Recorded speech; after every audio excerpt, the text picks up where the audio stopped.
Bonjour, aujourd'hui nous parlons de l'esprit d'entreprise chez les femmes africaines ici en Europe. Avec nous pour en parler, Lydia Mouchebele, vice-présidente du groupement des femmes africaines intégrées et actives, Nadine Minampala, coach entrepreneurial. Mais avant ça, nous allons regarder le petit clip vidéo.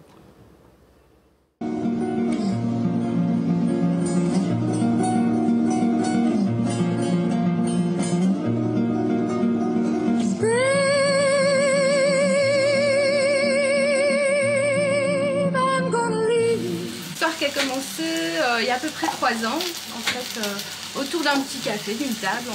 On a échangé en fait le fait qu'on aurait toutes les deux très envie de cuisiner et d'ouvrir un petit resto. Voilà, on s'est dit, bah, tiens, on pourrait mélanger nos deux cultures, ça ne s'est pas encore fait. Et donc on a commencé à cuisiner ensemble les recettes dans un premier temps. Voilà, chez nous, on l'a présenté à la famille, aux amis, pour leur faire goûter, pour voir ce qu'ils en pensaient. Et ça passait très très bien, donc on a poursuivi l'idée. Et en fait, on est tombé sur Affaires de femmes, femmes d'affaires, donc qui est une structure qui aide les femmes à se lancer. Et donc pendant 3 mois, on suit une formation. On décortique vraiment le projet dans tous les sens. Au niveau financier, au niveau psychologique, au niveau budget, etc. On a débuté en septembre 2010.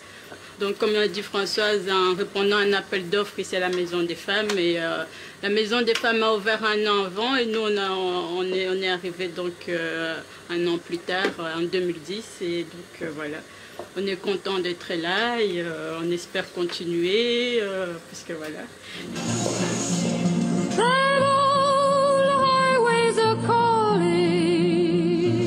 Nous mélangeons 2 cultures, donc la culture africaine et belge, et on crée des nouveaux plats.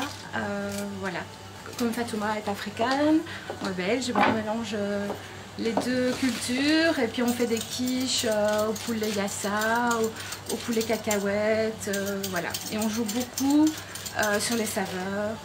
Presque tous les jours, il y a des potages différents. Et donc les gens ils viennent ici surtout parce que pour la qualité du produit. Parce que voilà,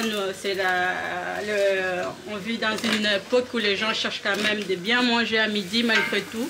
Pas tous les jours des sandwichs et tout ça. Et ici justement il y a des légumes, il y a de tout en fait. Il y a un peu de frais, un peu de plus comment on peut dire ça, plus calorique comme des cakes et tout ça. Donc les gens ils viennent ici, ils trouvent tout ce qu'ils ont besoin. Bon, on a nos classiques et puis si on a un coup de cœur pour une recette, on se laisse aller et puis on fait une nouvelle recette du jour et puis on l'inscrit au tableau.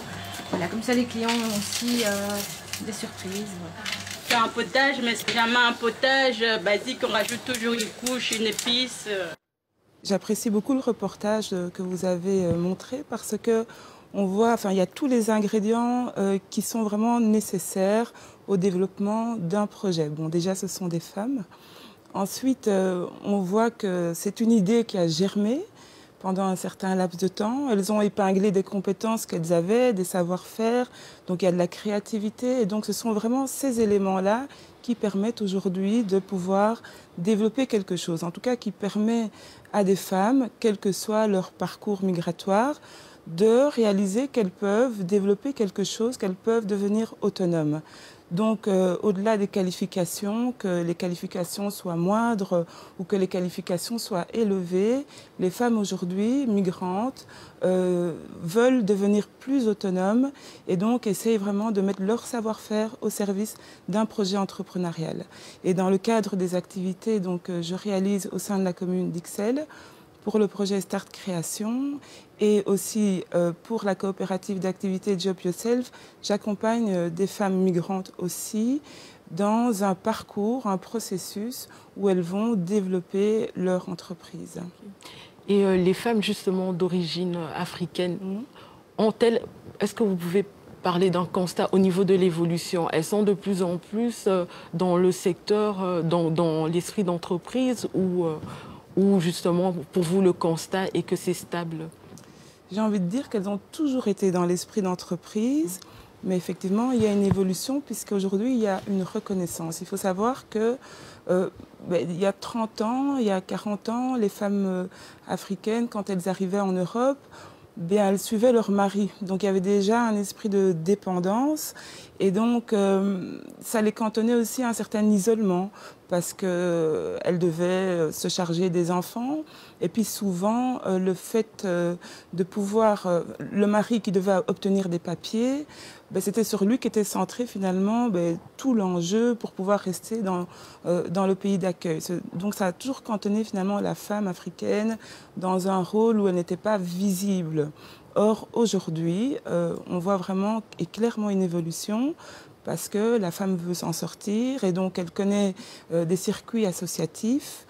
Et ces circuits associatifs l'amènent à avoir beaucoup plus d'informations sur ce qui existe pour pouvoir devenir plus autonome. Lydia Muchebele, pensez-vous que l'Europe a eu un rôle à jouer dans l'évolution de l'entrepreneuriat chez la femme d'origine africaine ici? D'abord, bonjour Nadine, bonjour Mona.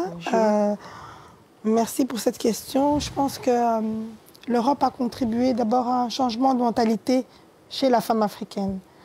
Comme Nadine l'a dit, quand elle est arrivée ici, elle s'était cantonnée juste à un rôle d'épouse, à un rôle de mère, et elle n'était pas encore consciente qu'elle pouvait agir pour modifier son destin. Et je pense que dans le cadre de l'associatif, de toutes ces associations de femmes africaines qui se créent, il y a toute une dynamique qui s'est créée autour des femmes africaines pour qu'elles apprennent à se développer elles-mêmes, à se connaître elles-mêmes, et grâce à la connaissance qu'elles ont d'elles-mêmes, à savoir qu'elles sont capables de créer un projet et de mener en fait ce projet jusqu'à un terme. Et donc moi je pense que le fait d'avoir immigré ici, en Belgique spécialement parce que nous on vit ici, ça a contribué en fait à l'évolution du rôle de la femme africaine même dans le couple.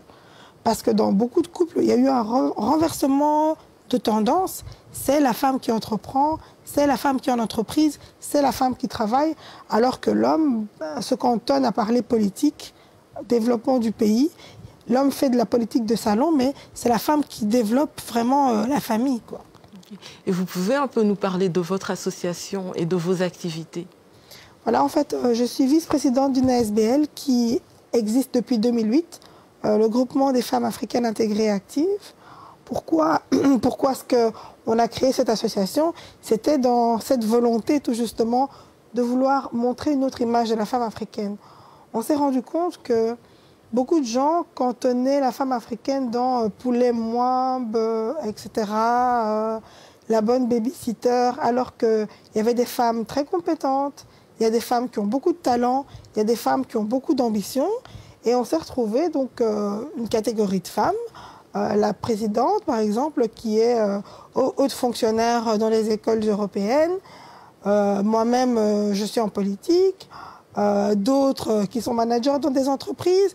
Et on s'est rendu compte que c'est grâce à notre évolution en Belgique qu'on a, notre présence plutôt, excusez-moi, en Belgique nous a permis d'évoluer chacune dans différentes sphères de carrière différentes. Et on s'est dit qu'on allait créer une association pour permettre d'abord aux femmes de se rencontrer, de partager, et pour montrer à la société, que ce soit ici ou bien que ce soit en Afrique, une image différente de la femme africaine. Que la femme peut se battre pour certaines causes qui sont nobles et les emmener jusqu'au bout. Par exemple, l'un des combats qu'on est en train de mener actuellement, c'est que on a mené une campagne pour qu'un médecin d'origine congolaise, le docteur Denis Mukwege, qui est à Bukavu, qui s'occupe des femmes qui sont violées à l'est du Congo, qui opère plus de 600 femmes par jour depuis plus de 18 ans, puisse obtenir le prix Nobel de la paix. Et pour ça, donc, on a mis en ligne une pétition sur change.org qui a pratiquement 10 000 signatures. Et donc, nous avons fait un gros lobbying pour que la Belgique puisse introduire la candidature de ce monsieur au prix Nobel de la paix. Chose qui a été faite. Et on a voulu montrer, par exemple, par ce genre d'actions qui sont concrètes, que lorsqu'une femme a un projet, c'est vrai que ce n'est pas un projet entrepreneurial au sens strict, mais c'est pour montrer que qu'importe le projet qu'une femme prend, si elle est bien entourée, si elle est bien encadrée, elle peut le mener jusqu'au bout. Et je suis très contente de rencontrer Nadine parce que tout justement dans le cadre de notre association, le 21 juin, nous allons lancer au Casino Village des soirées de networking qu'on va appeler Afro Women Networking pour permettre aux femmes africaines de la diaspora qui sont dans l'entrepreneuriat de se connaître, de partager leurs expériences, de partager leurs stratégies, de partager leurs techniques et de les valoriser en fait. Parce qu'on est dans un monde d'hommes, qu'on le veuille ou pas, c'est un monde d'hommes. Et surtout dans notre mentalité africaine, c'est encore très masculin et il est très difficile. Enfin, le jour où il y aura une présidente femme dans plusieurs pays d'Afrique, je pense que il y aura des grands changements. Donc voilà, on veut vraiment contribuer à ce changement de mentalité et c'est pour ça qu'on veut créer ce réseau de femmes africaines entrepreneuses. Okay. Nadine Minampala, justement, Lydia parlait de la femme africaine en Afrique. Est-ce que vous pensez que la femme africaine ici en Europe, donc la femme européenne d'origine africaine, peut avoir une influence sur la femme africaine en Afrique elle-même et justement être aussi un facteur, un stimulateur à son évolution à elle? Alors je rejoins un peu ce que dit Lydia. L'Europe, par le biais de l'Office international des migrations, justement, favorise énormément de projets des femmes africaines ici en Europe qui vont financer des projets en Afrique ou en tout cas dans les pays tiers. Donc c'est vraiment une actrice de développement dans le pays hôte, mais aussi dans son pays d'origine. Au départ, les idées c'était de financer, c'était de renvoyer de l'argent dans le pays d'origine pour faire manger sa famille. Aujourd'hui, la femme de la diaspora est formée et donc elle devient un vrai mentor finalement pour les femmes qui sont restées au pays. Et donc les échanges sont vraiment permanents. Elle voyage beaucoup, donc elle retourne souvent pendant les vacances pour essayer de dispenser des formations, pour apporter là-bas le savoir en fait qu'elle a acquis ici. Donc tu parlais d'évolution tout à l'heure. Je pense que l'Europe aussi a contribué à cette évolution puisqu'elle finance via l'OIM énormément de projets en Afrique. Dans votre expérience à vous, en tant que coach, pas mal de femmes ont réussi à créer leur entreprise? Pas mal de femmes réussissent à créer leur entreprise, mais j'ai envie de dire finalement, créer son entreprise, qu'est-ce que c'est aussi? On confond parfois, Lydia le disait, quand on parle d'entrepreneuriat, on pense tout de suite projet à visée économique. Ça peut être aussi un objet social, hein. C'est une entreprise. Comme gérer sa famille, c'est aussi gérer une entreprise.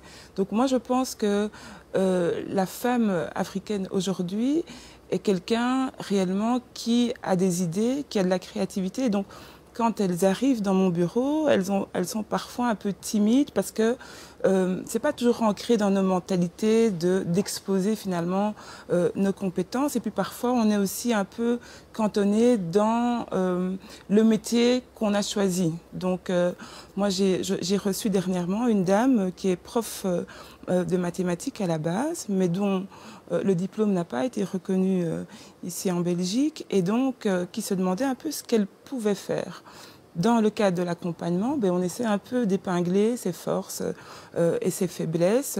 On voit un peu son expérience, quelle qu'elle soit, et on essaie de valoriser finalement cette expérience, mais c'est vraiment elle-même qui va essayer d'expliquer son parcours, et elle-même qui va pouvoir dire finalement ce que j'ai fait c'est pas mal, ce que j'aime faire c'est ça et c'est ça. Donc cette dame mathématicienne aujourd'hui est devenue podologue et elle vit de son activité au bout d'1 an et demi d'accompagnement.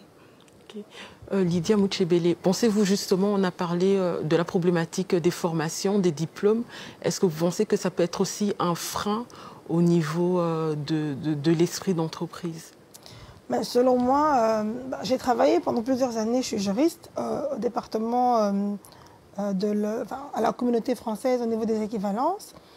Et moi, je m'occupais des recours. Et je me suis rendu compte, en fait, je le voyais de loin, mais je me suis rendu compte dans mon activité professionnelle quotidienne que c'est la plupart des personnes qui sont victimes, en fait, de ce refus d'équivalence sont les Africains. Donc, une famille immigre ici, quelqu'un a effectué ses études universitaires au Sénégal, a travaillé pendant 15 ans au Sénégal et bourre d'expérience, arrive, veut travailler, son diplôme n'est pas reconnu.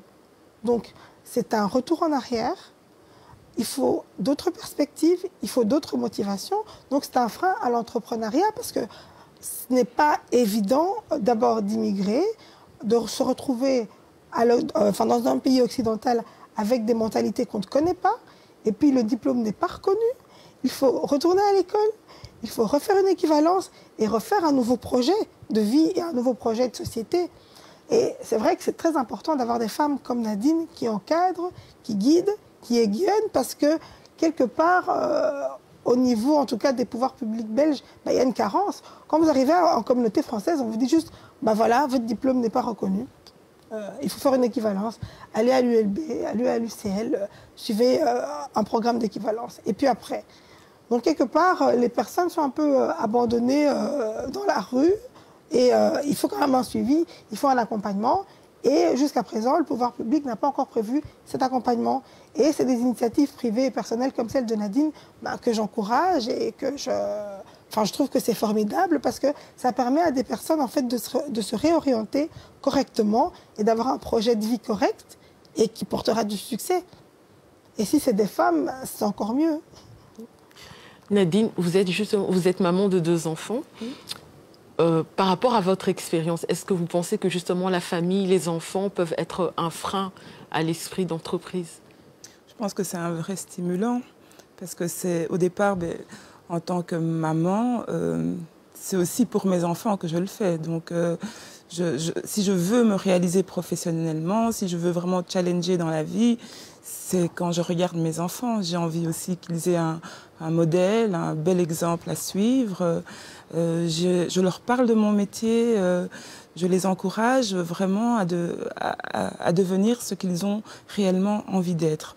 Vous savez, dans les mentalités africaines aujourd'hui, et je vois beaucoup de personnes, que ce soit des hommes et des femmes, mais aujourd'hui on parle des femmes, qui finalement sont dans le déni de leurs propres compétences, ne se valorisent pas, ne disent pas « je suis fière de moi, je suis fière de ce que j'ai fait ». C'est important pour les enfants d'avoir une maman épanouie, fière de ce qu'elle est, fière de ce qu'elle fait.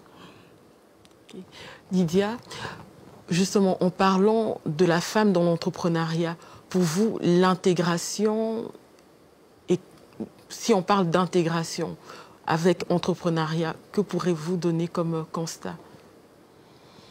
D'abord, l'intégration, pour moi, l'intégration, c'est pas de refuser sa culture et ses valeurs pour adopter la culture de l'autre. Moi, je pense que je me définis toujours personnellement, parce que je suis arrivée en Belgique très jeune, j'avais 6 ans. J'ai effectué toute ma scolarité ici et je me définis toujours comme une métisse culturelle. Parce que je ne suis ni dans la culture africaine à 100%, ni dans la culture occidentale à 100%. Et je pense que la richesse, en fait, de notre immigration ici, en tant que femme africaine, quand on crée un projet, c'est tout justement, c'est d'arriver avec cette diversité de notre culture et de faire un mixage, en fait, de nos forces en tant qu'Africaines et de nos forces en tant que femmes européennes, surtout pour les femmes qui ont passé toute leur vie ici. Et même pour celles qui viennent d'arriver d'Afrique, etc., je pense que quand elles arrivent en Belgique pour créer un projet et pour investir ici en Belgique, il faut un mélange des 2 mentalités pour que son projet puisse avoir une spécificité. Je pense que ce serait dommage, en fait, de juste se cantonner dans un aspect complètement africain, alors qu'on est en Belgique. Et je pense que parfois, c'est là où il y a beaucoup de projets ou de magasins qui n'aboutissent pas Parce que dans le cadre du GFAIA, on a eu à visiter plusieurs boutiques de femmes, plusieurs salons de coiffure, etc. Et on habite ici en Belgique. Et beaucoup de Belges sont intéressés par la culture africaine, par la culture congolaise, etc. Mais nous-mêmes, en fait, on n'est pas conscients de cette diversité qu'on apporte dans cette société. Donc je pense que c'est en étant conscient de cet apport positif que nos projets également vont réussir. Je pense que moi, j'encourage toujours tout Africain ou toute Africaine qui a un projet de vraiment regarder les forces et les faiblesses des deux cultures et de les mettre ensemble pour faire un mélange détonnant. Okay. Et Nadine, qu'en pensez-vous? Ben moi, je pense que, voilà, je rejoins ce que Lydia dit. Moi, je suis mariée avec un occidental, si je puis dire. Mes enfants sont métis, mais je me considère aussi comme une métisse. Je suis née en Belgique, mais j'ai été élevée par une maman qui m'a vraiment apporté toute son africanité. Mais je n'ai jamais été dans le déni de mon africanité, bien au contraire. Je veux dire, c'est, comme le dit Lydia, c'est une vraie richesse. Et c'est vraiment ce que j'essaie de transmettre dans l'accompagnement des entrepreneurs que j'accompagne. C'est vraiment d'essayer de mettre en perspective toutes les richesses qu'on a, d'être le plus sincère, le plus honnête possible avec soi-même pour pouvoir l'injecter dans le projet entrepreneurial. C'est vraiment là que, comme dit Lydia, qu'il va y avoir une force détonnante. Okay. On dit que justement les femmes sont de plus en plus diplômées, voire même surdiplômées. C'est aussi le cas chez les femmes de la diaspora africaine? Ah oui, absolument. Je veux dire, là, il y a une... je le disais tout à l'heure, hein, comme Nadine le disait, l'immigration a évolué dans les années 70, 60. C'était les hommes qui venaient étudier ici et les femmes les accompagnaient. Et la plupart du temps, comment est-ce que ces femmes vivaient? Elles faisaient des ménages pour tout justement payer les études de leur mari, parce qu'à un moment, je parle plutôt de l'immigration congolaise que, bon, voilà, que je connais un peu. Au niveau de l'État congolais, il y avait des carences et cet État n'arrivait plus à payer les bourses de ses étudiants. Donc c'était les femmes qui étaient des femmes de ménage. Ensuite, après, dans les années 80, 90, ce sont des jeunes femmes qui sont venues seules pour entreprendre des études. Et on a retrouvé toute une catégorie de jeunes femmes qui venaient en Belgique seules, pas dans un projet d'accompagnement de son mari ou de la famille, mais pour poursuivre les études. Ensuite, il y a également, le fruit de l'immigration des années 70 ou 80, c'est les enfants comme Nadine ou comme moi ou comme toi, Mona, qui ont grandi ici, qui ont étudié ici. Et ce qui s'est passé, fin 90, début 2000, il y a le phénomène des bandes urbaines. Dans la diaspora africaine, c'est quoi ce phénomène des bandes urbaines? Ce sont les garçons qui se réunissent, qui commencent à être des bandits, qui commencent à voler, qui commencent à tuer. On retrouve très peu de jeunes femmes africaines dans ce phénomène-là. Pourquoi? La plupart sont dans leurs études. Et au niveau professionnel, par après, voilà, on se retrouve avec une catégorie de femmes qui sont engagées en politique, des médecins, des infirmières. Et on les retrouve dans différentes sortes d'activités professionnelles. Et ce qui n'est pas le cas pour les hommes. Et je dis, il y a eu renversement de la tendance, quoi. Parce qu'elles choisissent aussi aujourd'hui. Elles choisissent leur métier. Avant, bien, l'espoir pour l'ascenseur social, c'était tu seras médecin, tu seras avocate. Enfin, on n'avait pas tellement le choix des études. Aujourd'hui, les femmes se reconnaissent dans ce qu'elles veulent faire, elles ont le choix, elles bougent. Et donc, ça crée toute une dynamique et donc une diversité aussi des métiers qu'elles choisissent. Okay. Et justement, si vous avez un message de motivation à passer à une femme africaine ici en Europe qui hésite encore à se lancer dans un projet, que serait-il? Oh, moi, je l'ai dit, hein, d'être le plus honnête et sincère avec soi-même. Moi, je pose souvent la question aux personnes qui viennent me trouver, c'est quand tu étais petite, qu'est-ce que tu voulais faire? À quoi rêvais-tu? Et je pense que quand on répond avec honnêteté à cette question-là, on sait exactement ce qu'on va faire. Donc moi, j'ai envie de leur dire, réfléchissez à cette question-là. Okay. Et Lydia, peut-être pour conclure? Moi, je dirais à toutes les femmes qu'il faut toujours se surpasser pour arriver à accomplir ses rêves. Et il faut avoir peur de rien. il ne faut pas être complexé, il faut avoir confiance en soi. Parce que quand on a confiance en soi, on aboutit à tous ces projets. Et généralement, nous, les femmes africaines, on est brimées en fait. Dans les familles, ce sont les garçons qui sont idolâtrés. Ce sont eux les dieux de la famille. Les études, c'est les garçons, c'est les plus intelligents. C'est eux qui ont le plus de liberté. Et on n'a pas eu l'habitude en fait d'être valorisés souvent dans les familles africaines. Et là, on a de la chance de se retrouver en Occident où la femme est mise à l'honneur, la femme est valorisée, on se bat contre les discriminations pour qu'il puisse y avoir autant de femmes qui sont top managers comme les hommes. Donc je pense qu'on doit profiter en fait de cette richesse qu'on nous donne ici en Europe pour avoir plus confiance en soi et aller au bout de ses rêves. Okay. Merci. Merci Mona. Merci Mona. Merci Nadia.